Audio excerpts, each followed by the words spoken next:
Hey guys, Infidel1258 here. Today I want to talk with you guys about racial synergies within the context of Splinterlands. We've heard about it years ago at the Splinter Fest. Now it's happening with respect to Conclave Arcana, when we get summoners that are going to enable us not just to play one Splinter, not even just two Splinters, but calling in monsters for maybe every Splinter, as long as they fit within a certain racial synergy. And so you guys heard about it within Town Hall. I'm going to talk about it today. I think this is a huge deal and a fun new angle for Splinterlands. That's what we're talking about, so stick around. Let's get into it. Of course, I've got a clip from the recent Town Hall, and I watched it live, and as probably many of you did, and it was a good one. There was a lot in there. This was within the first 20 minutes, and we had Blaze KOS hop on and break this news for us and point us toward five new races, or not new races, five distinctions that are being, I guess, they're not being newly drawn, but they're being accentuated. What do I mean? They said that elves, orcs, dwarves, ulins, and gnomes would be the first five races in the game that would be differentiated in a meaningful way. We've always had different races in the game, and if I showed you the card art here in the background, you would see that. I mean, you've known this already, or you maybe weren't paying attention. Never have we been able to draw on that connection as a point of choosing your team. Your team is always about the Splinter they're on. If they're a water orc, then they're a water team. If they're a fire orc, then they're a fire team. And only those summoners that trigger those Splinters would enable them. So it's totally revolutionary for us to come in and say, that means that there's a bunch of new synergies that are going to be possible, battle options, interesting ways to combat your opponent and to, I guess, outthink them, because it's no longer just, I'm a fire Splinter and I have to think about what works with the fire team. With the right summoner, you might be able to draw in 3 or 4 or 5 different monsters from other Splinters that would never have synergized at all with the fire team, which is super crazy, because we've seen with respect to the recent dual Splinter summoners, the change that made for the game, and how bringing fire together with earth, or water together with death, or etc., was so transformative for the meta of the game. So that was a massive change, but this goes to the next level, because it's not just two. It's almost something more like the dragon experience, where dragon can partner with any Splinter, but it's even more complex than that.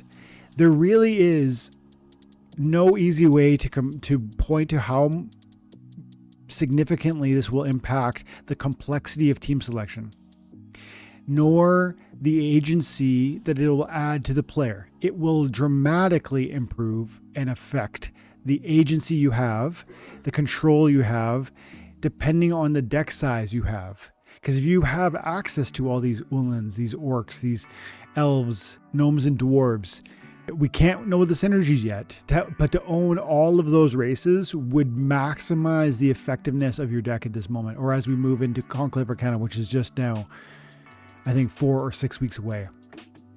Okay, so I want to look at some of the monsters that are on the marketplace right now. Of course, all we can look at is Rebellion, Modern, because we're not going to look at Chaos. Of course, these summoners will be playable, and this synergy will be possible in the context of the Wild League.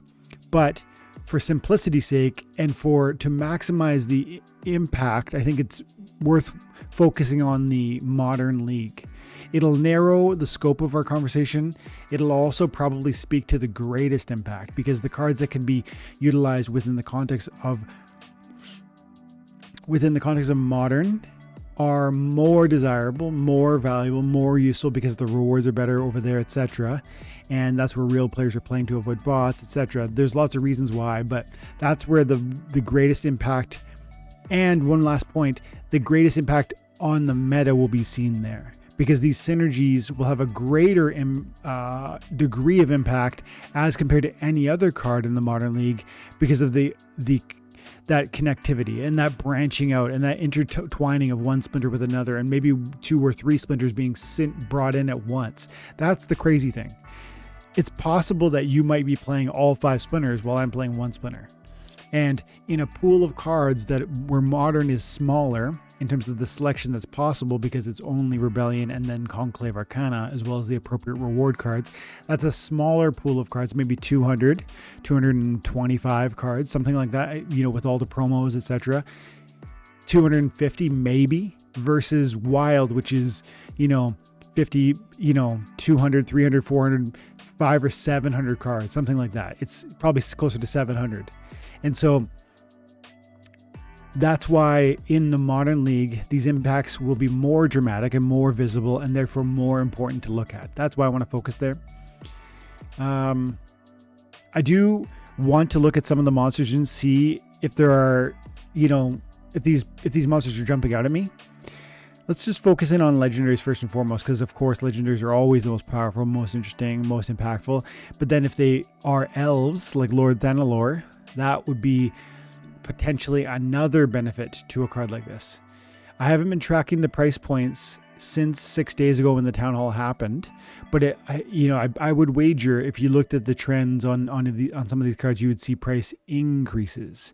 And I do think there's a predictable, or we could anticipate a price benefit to the cards that will benefit from this new synergy. This is a new utility. They talked about it in the town hall. Matt said that it's a new utility for these cards.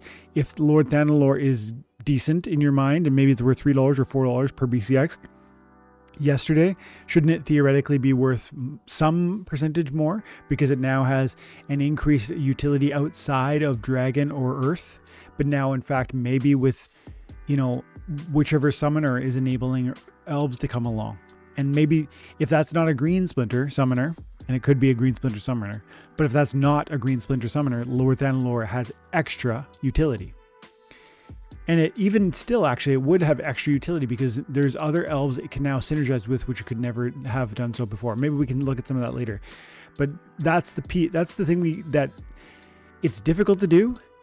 But this is the time to start crunching these numbers and thinking these things through for yourself. What do I mean? You can go through and manually, as we're going to spend a few minutes, I'm not going to do an exhaustive list. Maybe somebody will. But it would be wise for those of us who believe in Splinterlands, who love this game, and who want to have the most impactful deck, that you would try to make sure you're acquiring all of those races. Ultimately, they talked about introducing more summoners that will touch on other races within the game. So probably it's truly going to be, you want to have all the cards. But for now, with this news, I think there's reason to believe that there should increase desirability, increase price points for these cards, particularly as we see Conclave Arcana and as we begin to better understand which synergies are possible. But what I'm saying is, you can calculate some of that now by looking at the available elves, looking at the available orcs, etc. Let's look at the elves. Lord Thanalor, I'm just looking for the pointy ears. I don't know if there's other trends or ways. I think ultimately they're gonna put they will explain its race in the context of the card. They talked about that in the town hall. But I think for now, we just kind of have to do what I'm doing. And because this is not easy, because I have to put in manual labor in order to cycle through the different cards and look at the artwork to determine what possible synergies are, like which cards are elves, which cards are orcs. That manual labor means that this cannot be automated at this moment, and it means that there is distinct advantage for those who are willing to put in time and effort to calculate these things. If you think the card game is going to stick around, and if you think this new release or this new idea for a summoner increases the utility of certain cards, those races specifically, then you should conclude that there's increased price point available to these cards across the next 6 to 8 weeks as we see Conclave Arcana launch. If you follow that argument, you see why it becomes worthwhile to spend the time on looking at these things. I think Sergeant Grousrol looks... she looks kind of like a different race altogether, like a dark elf, but she's got the elf ears, so that's a maybe. Same with Death Ranger, kind of like a dark elf, but it's got the elf ears. So now we've looked at a water, a death, and an earth team card. That's an orc. So far, only three from the legendaries. And I think that might be it. Yep. That's what I'm guessing. I'm saying 3 from the legendaries. Now if we go into epics, that was 3 different splinters too. Green, black, and blue. More elves in here. There's a dwarf. Is Thanalorian Blade an elf? I don't think so. Thanalorian though. Thanalorian, yeah, I think so. I don't see your ears, but I bet you are. So Thanalorian Blade, another one from the green team.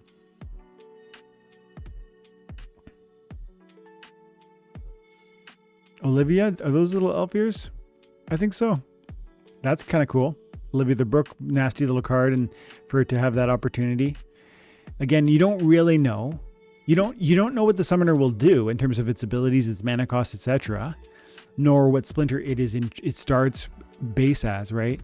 But just the fact that you could begin to imagine these 5 or 6 cards I've already listed from just the epics and legendaries from just Rebellion begins to from 3, 4 different splinters. The synergies are crazy. 4 different splinters: life, earth, water, and death. I've shown you so far. Those all had elves.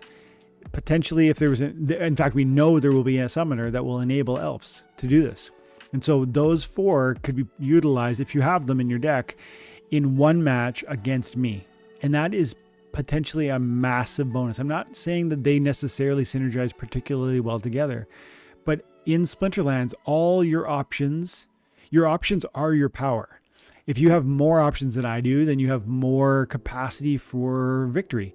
It obviously, talent and your ability to bring the connections together in a logical and effective way is deeply important as well. But you can't have the option to make the right calculation if you don't first have the card. So card library is a big piece, and it's getting to be a bigger piece because some of the connections that never existed before are now going to be, drawable. You'll be able to make connections that could have never been possible. So this is a huge deal. And there's another Thanalorian Archer on the life team. So still we have 4 splinters that have elves. I think we have 4 splinters and 5 cards that I believe are elves. I think that's an elf. That's still the green splinter. Oh no, you're not an elf. You're like some sort of half, some sort of other creature. Torch Vizier, that's the first fire elf. So 5 of the 6 splinters. There's another elf, Silver Blade. I would argue some of these cards are really crucial. Silver Blade Fighter is a crucial card with the flank capacity and the primary tank that really gets it to be a distraction with its flank and protect, etc. And I think some of these cards are going to be driven up in value. Not sure about this one. Looks like an orc, but he's got the elf ears. Rune Arcanist. Maybe some of those other ones were orcs. Because I guess at least in Tolkien lore, the orcs are like a corrupted version of the elf. So I don't technically know if every card I cited today will have been an elf. But many of them are. And we saw 5 of the 6 splinters cited, I think, right? The only one I haven't seen is a dragon. But that's, dragon would be useful with any splinter anyways. So that's pretty interesting. And what I would argue is the final point on something like this is that there's a dramatic reinterpretation of how to build the best deck. It's no longer maybe focusing singularly on having, especially for a budget. In the past, we may have said, you want to focus on 1 splinter or 2. You want to have 2 solid splinters, and then you can kind of push. They can be your ace, and that can be your main, and usually it's going to be available. And maybe a card like Lux Vega would have been able to, because of its neutrality, allow you to play in many situations and circumstances. And so you want to maximize your card selections in that way, where a smaller library will impact more times. And that logic still holds true, but it is it's deeply impacted by the fact that it isn't just splinters, but now racial synergies as well. And long term, we have to believe, because they said in the town hall, that it won't just be these 5 splinters or these 5 races that will be impacted by this sort of play style. But for now, I think particularly if you're a buyer within Splinterlands and you believe that the cards are worth acquiring, it's time to look at these things seriously. You know, I've already spent probably 20 minutes looking at the marketplace and just seeing what they had in terms of elves. We didn't touch any of the other races. And I would argue if you were buying, now would be the time to start getting through that marketplace and seeing what it is that, you don't have. How many elves of those elves I showed you do you have? Are there any ones that are particularly powerful that you've been kind of waiting on? Maybe you don't, like the one I referenced quite closely with the Silverblade Fighter, and I talked about how good it is, and I really, really do believe it is a very strong card for a lot of reasons. Protect, flank, void armor. It's very stable for 6 mana. I think it's a great card. I believe a card like that got significantly better as soon as they said elves will be able to fight with elves. And the question may have been in my mind, can I wait to buy that level 8? I recently bought a level 8. But if you were waiting on a Silverblade Fighter and you like this game and you want more of these cards anyways, this has to factor into your considerations.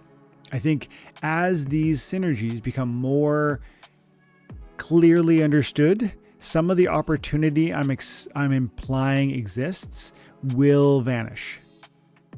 As we see which summoners, like as we see Conclave cards released, and you see what these summoners are, and maybe what their abilities are, it may be the case that the elf summoner is, awesome. It has some cool ability that will work crazy well with those cards I just showed you. I expect immediately those card prices to spike following such a release. On the other side of that coin, if that elf summoner has a terrible ability, then maybe there isn't the buying pressure towards these cards that I would like. But maybe the orc summoner is amazing. And so there is a guessing game at this moment. But I would argue, regardless of whether these summoners are S tier or D tier, that synergy capacity is significant and meaningful. It's going to introduce great new agency for you as the player. It's going to make the depth of your card deck be more meaningful than it ever has been. And I do think this will impact Wild in a huge way. But I think the consideration or the impact or the footprint that this leaves within the meta of the game will be more deeply felt in the Modern League because of the smaller library of cards. I'm excited to see this come to the other Splinters and to the other races. This creates tangles in the gaming experience, in the card play, in the synergies that are possible. And there's no way to see where that ends, but it's exciting. I'm excited. Let me know in the comments below whether you're excited. Have an amazing day. God bless.